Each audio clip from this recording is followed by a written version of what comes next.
The summer I turned 14, my grandmother got me smashed at a wedding in Jersey. Somewhere in between the third glass of champagne and the fourth ABBA song, she turned to me and said, "Joanna, someday you're gonna have a wedding just like this.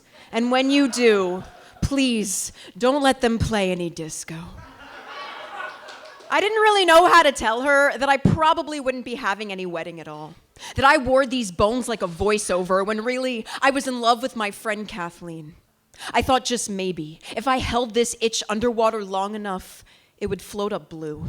Tried to claw the want from my voice every time Kathleen asked what I thought of her boyfriend. Tearing all the power cords from my drive and imagination and burning every lamp in my throat watching her.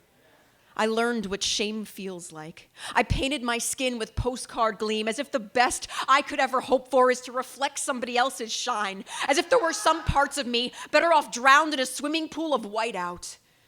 But it is not in our nature to cringe before the mirror like this.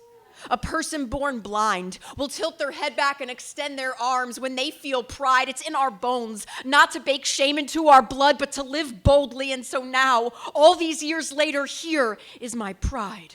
For refusing to allow the wet blanket stare of strangers on the subway smother this burn to hold her hand. For every time someone has said, "Wow, you don't look gay," and I didn't say thank you. For not allowing my heart to be strip searched by those who want to know if my love is pure enough. Because I've already spent years committing hate crimes against myself, and I already know all of those tricks. So when my friend asks me why there are no straight pride parades, I tell her, you can't be proud of something you've never had to fight for. This is for every wedding I've watched from the sidelines, every fairy tale with stipulations, it's a choice, it's a phase, you're disgusting, every gay kid who believed nothing would ever make this better because home meant break the parts of yourself that don't fit into the plaster of who you're supposed to be. Well, we already are exactly who we are supposed to be. And just this summer, I woke up living in a city where I could actually get married one day.